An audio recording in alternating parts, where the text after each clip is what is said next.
If something makes sense on paper, that doesn't mean it's gonna correlate and translate to making sense in real life. That's just not how life works. One thing Bill Gates said, like his biggest regret, and Bill Gates was the richest man in the world for a while. One thing that he said was, I wish I didn't work so hard. Just these past couple months between me and y'all, I just wasn't feeling good. Like I'd wake up and just, I can't breathe, I'm just stressed. Rockefeller, he was the richest man, he's the richest man in modern history, adjusted for inflation. It was like $600 billion was his net worth. And he said, at the end of his life, he said, that wasn't worth it. Money is not everything, but not having it is. All right, so if y'all saw the last video, I was on the journey to sell 50 cars a month. And with very short notice, that has switched. We're no longer going for the 50 cars a month for reasons I'm explaining in this video, okay? So at my dealership here, I have a dealership. For those who don't know me, I have a dealership here in North Carolina. We sell about anywhere between 15 to 25 cars a month. And recently I set out the challenge to scale up to 50 cars sold every single month. And that was a terrible mistake, a terrible mistake. But one thing that I've learned is whenever you make a mistake, correct it quick. Don't take too long to correct your mistakes, okay? So anytime you make a mistake, anytime you realize you're in the wrong, you have to switch quick, like very quick. There's no time to waste. So the last video said road to 50 cars a month. This video, I'm telling you, it's canceled. It's over with. We're not doing that no more. I'm gonna tell you here why in a second. So the first quote I said, money is not everything, but not having it is, right? So money is not everything, right? There's multiple aspects to life. Money is just one of them, right? It's an important aspect, but it's not the entire thing. And when you're broke, all you think about is money. All you think about is how to make more money, how to stop being broke, right? But now, this mindset will easily divert you and make you delusional to making money. Because when I was broke, working at McDonald's or working at Walmart, I had multiple jobs, or working in the movie theater, all I could think about was, how am I going to get rich? How am I going to get money? How am I going to become free? Really, I wanted the freedom. That's all I really ever wanted, was the freedom. I just want to do whatever I want, whenever I want, for however long as I want. That's what I wanted. I wanted freedom. I don't want no one to tell me I can't do something. That was the main reason why I wanted to get money, was for the freedom, okay? So let's write that down. Freedom, right? So that's the reason I started everything. The reason I wanted to get rich, so I can have freedom. I didn't want to clock into a job I don't like, and I have to work just so I can eat. I don't want to do that, right? So I wanted the freedom, okay? And I found the freedom by flipping cars, right? So flipping cars, very quickly, I was able to scale it and make, whatever, we're just going to say all the numbers here. Very easily, I was able to make 10K a month in college. So this is profit in college. I was making 10 to 15,000 a month in college, right? Just flipping cars. And I was in college up until my senior year. A lot of you guys don't know this, but I dropped out of college my senior year. It was my last semester. I was basically at the finish line. But I realized, like, and a lot of you guys can call me crazy, and my parents called me crazy, and, you know, it was a whole fiasco. But the thing is like, once you realize that you've been scammed, it's the sunk cost fallacy. I don't have any of the sunk cost fallacy at all. I'll try to keep that as far away from me as possible. Just because you've been scammed for so long, just because you've sunk so much time and energy into something that's not worth it, that doesn't mean you keep doing it because you already put money into it, or you put time and energy into it. It doesn't make any sense. That's a sunk cost fallacy. I realized it my senior year. It is what it is. That's just how God willed it to be. My senior year, I realized I was getting scammed. I realized I'm not getting any freedom by getting this degree and gonna go work for somebody, and taxes and this and that, and you're barely making any to survive. I was like, okay, well, I'm not getting any freedom if I get this degree and go work. So scratch that. And at the same time, I was flipping cars, making 10 to 15,000 every single month, just flipping cars. Very, like, nothing crazy, very easy to do, right? And this, to be honest, when I was here in college, making 10, 15K a month, this was when I was the most free. After I dropped out of college, then the freedom just completely opened up, right?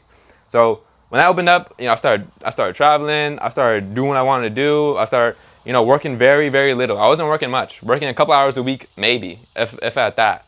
And just because it was easy, I outsourced everything. Buy the car, outsource all the repairs, fix it, sell it, and that's it. So it didn't take up a lot of time. It was very easy, making 10 to 15,000 a month. It was a good life. I'll be honest, that's when I felt free, right? Now, I have a dealership now, right? Now, we're selling about 15 to 20 cars a month. Here, I was selling maybe like 3 to 5 cars a month, okay? Maybe like 3 to 5 cars a month.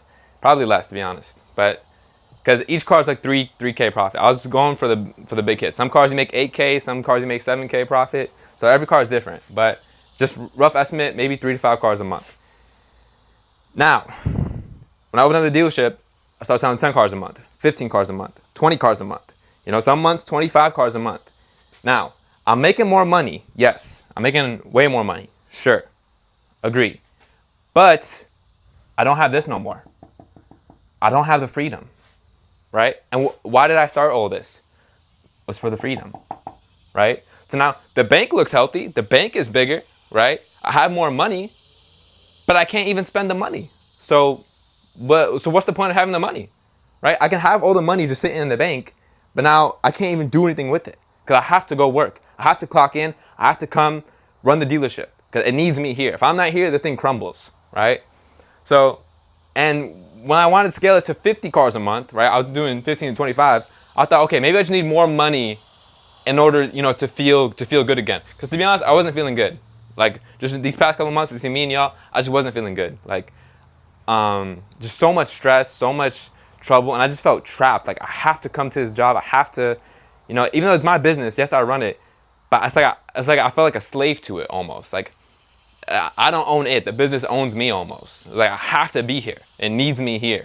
So I didn't like that at all. And I had an in-house body guy. Here's a big mistake I made. Here's a huge big mistake I made.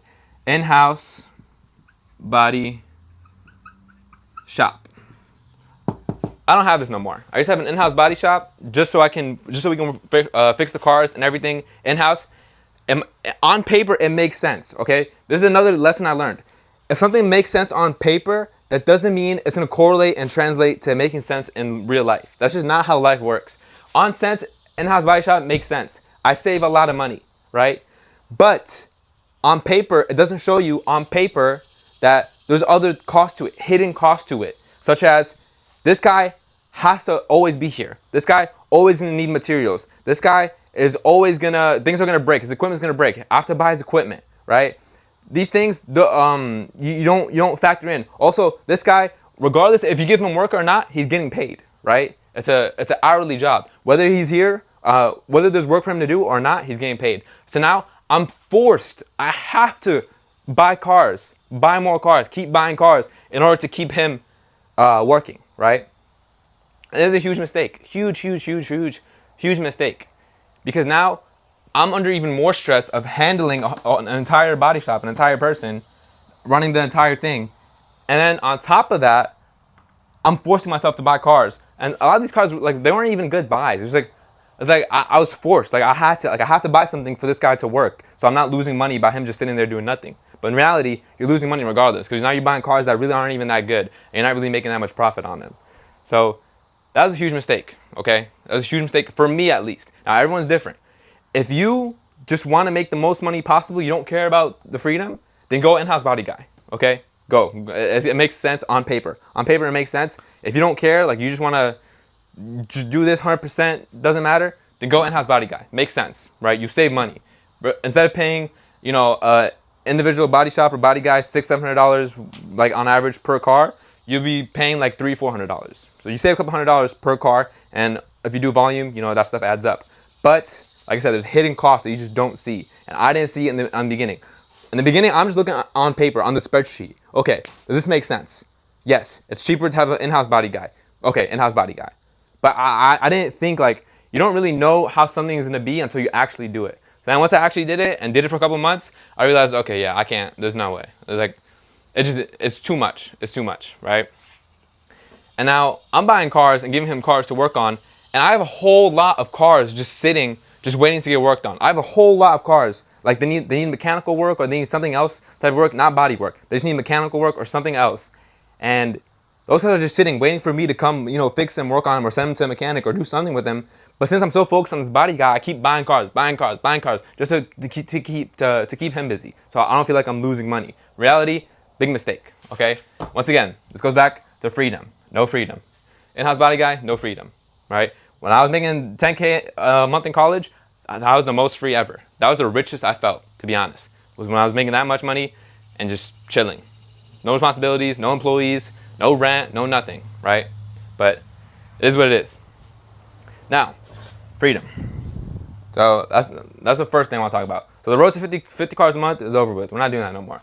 It's just, God showed me a different path. Now, I recently met up with another dealer. I'm not going to say his name, because I don't want to expose his financials. But this guy's big, okay?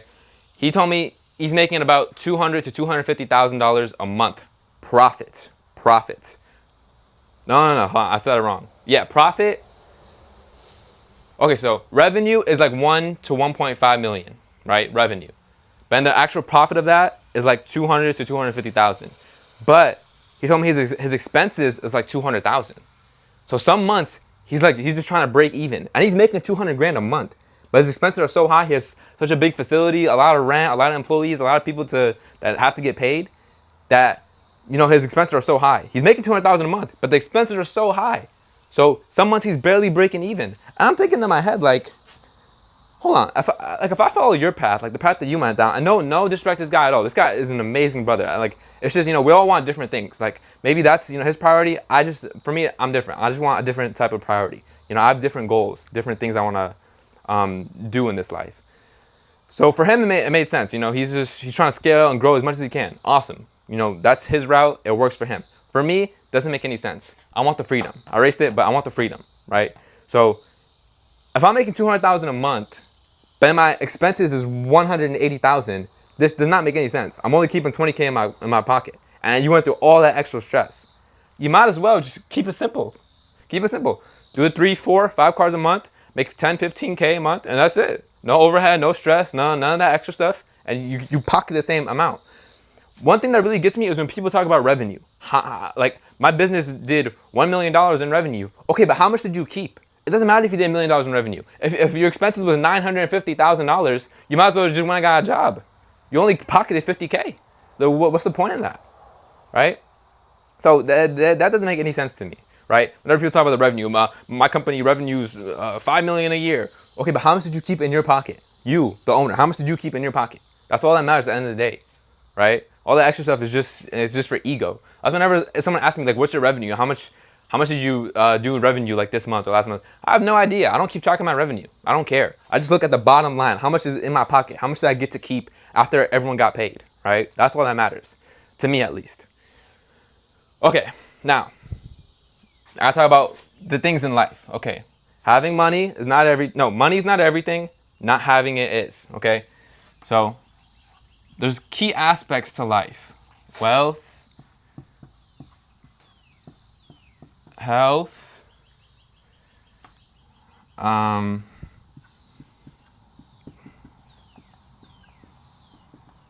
relationships, God/religion. Okay, this is what's important to me at least, all right? Everyone's different. You have to sit down and really look at what's important to you, right? For me, it's not in order. This is number one. But not in order: wealth, health, relationships, God, religion/religion, right? That's what's important to me at least, okay? So when I started focusing on this, the 50 cars per month, and I'm just all my focus and energy is on this, just trying to buy as much cars as possible, trying to figure out how to make everything more efficient, trying to hire more people, trying to do this and that. I was left with no more time, no more energy for this, and this, right? This is the most important one. This has to be number one focus for all of us. We're all going to go back to God. To God we belong, and to God we return, right? God created us. We're going to go back to Him. We're going to stand in front of Him one of these days. That's the main thing. Keep that in mind.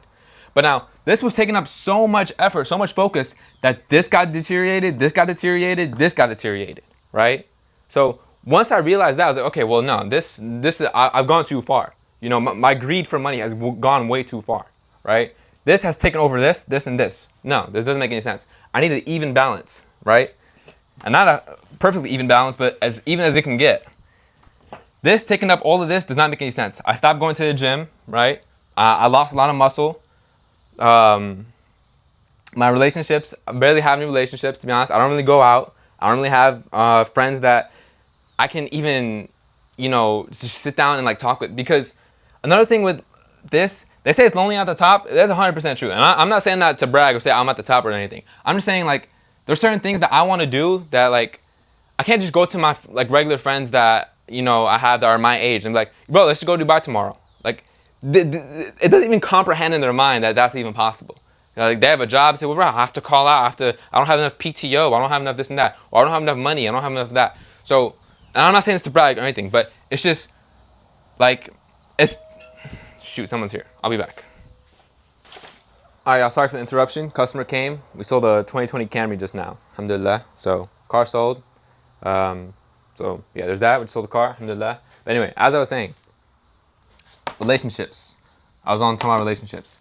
Okay, so just so I can remember what I was saying. I was talking about how this was taking up all of this, which wasn't worth it, right? Health, I haven't been able to go to the gym like I want to. Relationships, like I really don't have any friends I can connect with on like an eye-to-eye level, so to speak. And also relationships also is like marriage. Like I absolutely know like there's no time to like go do anything social, go do anything just like chill or like a social like setting. Like I don't do that at all, which that's not good for relationships, right? And I'll explain this later, but who like your network is your net worth. So really eating up this is kind of ironic because this is supposed to be helping this out. But now this is taking over this and that is like a vicious cycle. So it doesn't make sense. And God, religion. I used to, I don't want to expose my good deeds, but I used to do a lot more good deeds. Let's just put it that way. And I still pray all the 5 daily prayers every day, alhamdulillah. I don't miss those, like no matter what. That's mandatory. But like the extra stuff, like reading books, like doing like charity work, just seeking knowledge, praying the optional extra prayers, like all that stuff, like this just like sort of took over because I'd be so stressed or just so tired, like I don't have like the time or the energy to do the other things. So basically what I'm trying to say is this has been eating up all this other stuff. So road to 50 cars, road to 50, no, not doing it, not having it, I don't care. Not worth it, for me at least. It's just not worth it for me. So I want all this to be balanced, right? And also, when I was focusing on this so much, like there's other things I want to do, right? Like YouTube. I haven't been able to make YouTube videos. Like I finally got today, it's been like 2 weeks. I finally got like a sliver of time that I can come and just talk to you guys, right? And I don't like that. Like I want to do like passion projects, like YouTube. Helping people, like showing people showing people how to do what I do, right? So it's just not worth it for me. Like it's just taking up too much energy, and it's not, for me at least, worth it to be going through all this. Okay. So YouTube videos, and inshallah, God willing, I'll be pumping them out like I used to, like once a week or at least twice a week, or at least once a week, but maybe twice a week, right? So be on the lookout for those, inshallah. But yeah, what else? What else I was getting at? Oh, another thing. Things just got sloppy around here, okay? And I'll be the first one to admit it, but things got like very sloppy around here. Like basic things, like, cause look, anytime I sell a car, it's my name on the car, right? It's like, cause like I'm selling you the car, my name is behind this car, and my name, my reputation is everything, right? Once your reputation goes sour, that's it. It's almost impossible to fix it back. It's very hard, not impossible, but it's very, very difficult to fix your reputation, right? So when I sell a car, this is a car, it's a big purchase for somebody. I need like my name to be stamped on it. Like they know, hey, Bilal sold me this car. This is a good car, right? That's why I need people to to know of my name, of my reputation, of my business, right? But I couldn't do it. I literally couldn't make sure every car was to my standard when I was going for this. I couldn't. It was just too much going on, right? So some cars would get sold and like just like minor things, like the tires should have been switched out, or like the oil, we should have done an oil change on that car. We should have topped off the fluids, or we didn't clean the engine bay on it, and the customer came, popped open the hood, the engine bay is dirty. Like it's just small things like that just add up, right? When someone comes to my dealership, it used to be y'all, like back in the beginning when I was selling like 10 to 20 cars, like 10 to 20 cars a month, it used to be someone would come in here, if someone walked in here with cash, they're leaving with a car, right? Because I knew my cars were A1. I knew they were all good. Like I knew like every little detail, like I made sure was good, right? So I didn't leave the customer any chance to not buy the car, right? And when it came down to negotiation, they really didn't have anything to negotiate with because my car was already priced like extremely well, and there's like absolutely nothing wrong with it. Like I checked like every single little thing on it, right?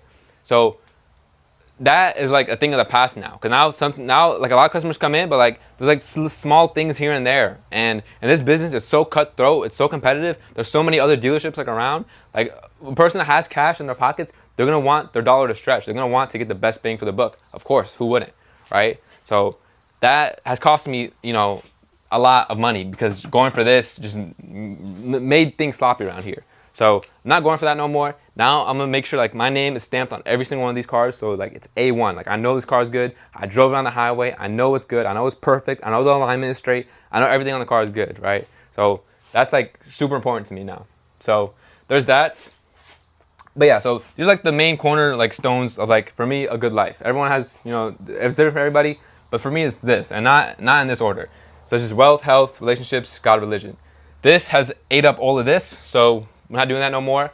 I'm gonna go back to, you know, just slow it down, you know, slow and steady, and just slowly grow the business. I'm not gonna be like money hungry. And also another thing I've got to mention, I always thought if you have money sitting in the bank, it's a bad thing. Like it's just like what they say online, like these like gurus and stuff. They always say like money in the bank is just you're just losing, and eating inflation is eating away at it. On paper, like I said earlier, on paper some things make sense. Like on a spreadsheet, it makes sense. But in reality, it doesn't make any sense. Anytime I had money sitting in the bank, I would force myself to go buy some cars. I have to go buy cars. I can't let this money sit in here. I have to go buy cars.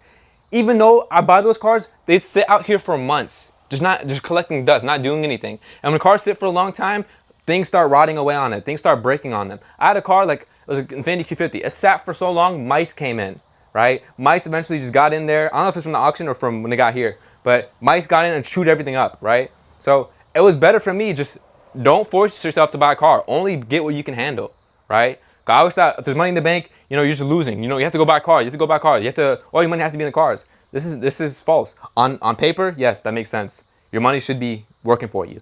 But also, in reality, I can't handle that many cars, right? So there's that. Not everything on paper correlates to real life. So there's that. So I guess what's next? Hopefully you guys are taking some lessons from what I'm saying. Hopefully you guys are benefiting from this. So basically what I'm saying now is like, we're gonna just go slow and steady. Make sure everything is good. Make sure we're buying good quality cars. Make sure we're selling the best car we possibly can. And yeah, and we're just gonna focus on other things as well. We're not just gonna focus on the 50 cars a month, because this, I don't even know why I chose that number. So we're just like, I want to push myself, but it was a goal. It was the wrong goal to have, right? So that's done. No more. We're just gonna focus on, of course, growing the business. We still want to grow the business, but at a reasonable pace, at a pace that, you know, things aren't going sloppy. Things, it's not getting ugly around here, right? Things are clean. You know, customers are happy when they buy cars from us, right? So that's what we want. Health, you know, prioritize the gym, prioritize eating healthy, prioritize, you know, health as well. So that correlates, health as well. Relationships, try to get married soon, inshallah. Trying to get married. I don't want to look like, I don't want to do 10 years, like look 10 years from now and look back and be like, yeah, I made a lot of money, but, you know, I regret like not getting married. I regret, you know, not, you know, enjoying my life. One thing Bill Gates said, like his biggest regret, and Bill Gates was the richest man in the world for a while. One thing that he said was, I wish I didn't work so hard. Bill Gates said that. He said, I wish I didn't work so hard. Rockefeller, he was the richest man. He's the richest man in modern history, adjusted for inflation. It was like $600 billion was his net worth, right? So more than $500 billion this guy had. And he said, at the end of his life, he said, that wasn't worth it. Like all the pain and struggle and stress I had to go through to make this money wasn't worth it. And he had more than $500 billion. So if the struggle that he went through to make over $500 billion from the richest person in the world is not worth it, then shoot, what I'm doing is definitely not worth it, right? So I gotta put things into perspective.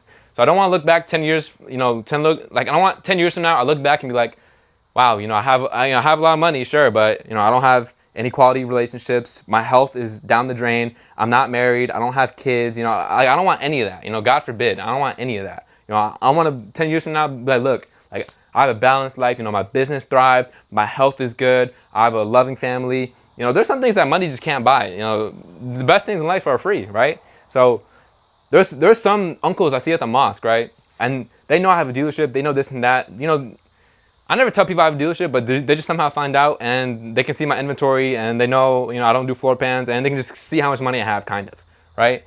And they say, oh, wow, like, mashallah, you're doing very good. You know, you're very rich. And, like, a part of me wants to tell them, like, this uncle, you know, he has a loving wife. He has loving kids, you know, they're hugging him and this and that. And in my eyes, he's richer than me. Even though this guy, like, he doesn't have much money, but he's richer than me in my eyes, in my opinion. Because you can't buy a wife. You can't buy children. You know, you can't buy health. You know, these are things that can't be bought, right? I can have all the money in the world. I can't, like, you just can't buy a family. He has stuff that's just, it's priceless, right? So there's that. So that's the scoop right now. That's what's going on. No more road to 50. To everyone that wanted that, sorry, but you know, my well-being is, you know, more important than, you know, anything else, right? And my relationship with God and, you know, all the aspects of life is more important than just money, right? Money is not everything. So yeah. One last thing I want to say. I don't know if I'm gonna put this in the video, but if I do, then you guys will know it. Like, some of these days, I would wake up and, like, I would be so stressed. I just woke up, right? Like, usually when you just wake up, like, you're chilling. Like, you know, there's nothing on your mind. I'd wake up and it'd go straight to the business. I would be so stressed out, and my chest would feel so tight and, like, constricted. Like, I almost couldn't breathe. Like, I'd wake up and just, I can't breathe. I'm just stressed, just thinking about the business. And once that happened, I realized, like, okay, I'm going down the wrong path. This is not how life is supposed to be lived. So there's that. Thank you for coming to my TED Talk. Hope you guys caught something out of this. Hope you guys, you know, maybe the next person that's flipping cars right now, maybe you're flipping 1-2 cars a month right now. Look, don't make the mistakes I made, you know, unless this is what you want. Unless you don't care about, you know, work-life balance. You don't care about having a balanced life. If you don't care about that, you just care about money. You don't care about your health, relationships, everything else, then, you know, you can go down this route. But it's not for me. I'm cool. I'm cool off it. And there's one guy, he's ahead of me. I'll put his YouTube somewhere on the screen, somewhere in the description as well. He's been doing this for like 10 or 15 years, something like that. And he has a very lean business model, which I'm trying to replicate now. He says, like, he has no employees. He owns his lot, so he's not paying rent. And yeah, just super simple. Like, he just buys cars, easy. He doesn't stress himself out. He said at one point he had 80 cars. Like, he's trying to do high volume, but he realized, like, all the stress and stuff, it just wasn't worth it. Because once you go to 80 cars, you have to hire people, expenses go up, everything goes up, and the profit just isn't there. So now he does like 10 to 20 cars a month, 3K profit each car. Do the math on that, and, you know, just chilling, just easy, you know, nothing crazy. You know, you're making your good money, and you're just doing good. You know, you have a balanced life. You know, he doesn't work. He said he works like 15 hours a week or something like that. 15 hours a week, and do the math, 10 to 20 cars a month, 3K profit each car. That's not bad at all. So there's that. Yeah, and that's it for right now. Also, I want to shout out another guy, George. George, I met this guy. He has a huge dealership, cool people. He just made a YouTube channel, so I'll put his link in the description or pop it on the screen or something like that. He's really cool. He gave me some tips, a lot of tips that I'm using this dealership here. So shout out to him. He just started a dealership. He's big here in North Carolina, so definitely check out his YouTube channel, see what he got going on. He gives out free game as well. So there's that. And yeah, let me go ahead and show you guys the inventory real quick. All right, so here we go. We got a Q60, we got a Q50, we got a Scion or Toyota FRS, we got an Audi A5, Jeep. Some of these are clean title, some of these are salvage. Most are salvage, rebuilt, but some of these are clean. Like, this is clean title. Jeep, Infiniti, there's a ton of country back there. GMC Acadia, we got a Hyundai back there. Audi SQ5, Cadillac SRX, Infiniti EX35. Customer put a deposit on this. It's actually a very nice lady that put a deposit on this. She watches the YouTube channels, and she's very patient with me because the check engine light turned on, so it took some time for the part to come in and for us to fix it. But she was super cool, so hopefully she comes today to get the car. Maybe y'all can say what's up to her. But yeah, super cool. So this one's done. Pathfinder, that one's for sale. Bentley, we're just waiting for the windshield guy to come, replace the windshield. What's this? Pathfinder, someone put a deposit on this, so that one's done. Scat Pack, this is going for a steal. I'm gonna sell this car for a steal. Like I said, I just got sloppy, and when you get sloppy, cars sit for too long without fixing them, the market corrects itself, it goes down, and you know, now you're stuck on a car. This car used to sell for 20,000. Now I have it listed for 16, and I can't even move it. So if you're interested in the Scat Pack, 100,000 miles, something like that. Scat Pack 6.4 liter V8. Come check us out. $16,000. Come check us out. Chrysler 300. This one's super nice. This one's going for $9,000. CRV, Odyssey, Civic, Tesla, Fusion. So some other economy cars up here. What is it? Fiesta, Civic, Impala, Fusion. Trucks up there. A couple Silverados, Dakota, Mazda 6 up there. Just regular cars. And back there is all the cars that need to get worked on. So those are cars that need to get worked on. And yeah. So yeah, I don't know how I'm gonna structure this video, how it's gonna come out looking. Cause I recorded like a couple days, like last week, but I couldn't finish the day because there's so much, like I was trying to just focus on the business, trying to fix the business, trying to get everything working. But you know, sometimes less is more. So there's that. Oh, one more thing. Oh my God, I can't believe I forgot to mention this. Hold on, let me record this. One more thing I forgot to mention. Which is so ironic. It's so ironic. When I began focusing on the 50 cars a month and I'm trying to make more money, I ended up making less money. Which, I mean, like God works in mysterious ways. Like very, very, like, in ways like, it's like ironic. Like he's like God has a sense of humor, for sure. For sure, God has a sense of humor. And there's hadiths that back that up. But when I started focusing on this 50 cars per month, like I ended up making less money because the expenses went up, right? The bills went up, employee salary went up, everything went up. And like, yes, maybe the business makes a little bit like more money, but the end revenue, the end profit in your pocket was lower. So it made no sense. So I'd rather just run a lean business model, keep it simple, keep it simple. There's an acronym KISS. Keep it simple, stupid, right? Just keep it simple. Just keep it simple. That's it. So there's that. We're gonna focus on a balanced life here. We're gonna focus on, just on having a good, balanced life that is pleasing to God, that's good for society, good for everybody. That's what we're going for here. We're not here just to make money by any means necessary. That's not what we're here for, right? Yes, we're here to make money, but it's not everything. It's not everything. And I was deluded, and thank God He opened my eyes, and I can see it's not just about that. I might wrap this video up here. I don't know, because it's kind of a day in the life video, but not much to do. We sold the car. Jeff is here. He's running some errands around, and we'll just go from there. If this is the end of the video, I hope you guys enjoyed. Thank you guys for sticking around, and subscribe. There'll be more videos like this coming soon, hopefully, and catch you guys soon. Peace.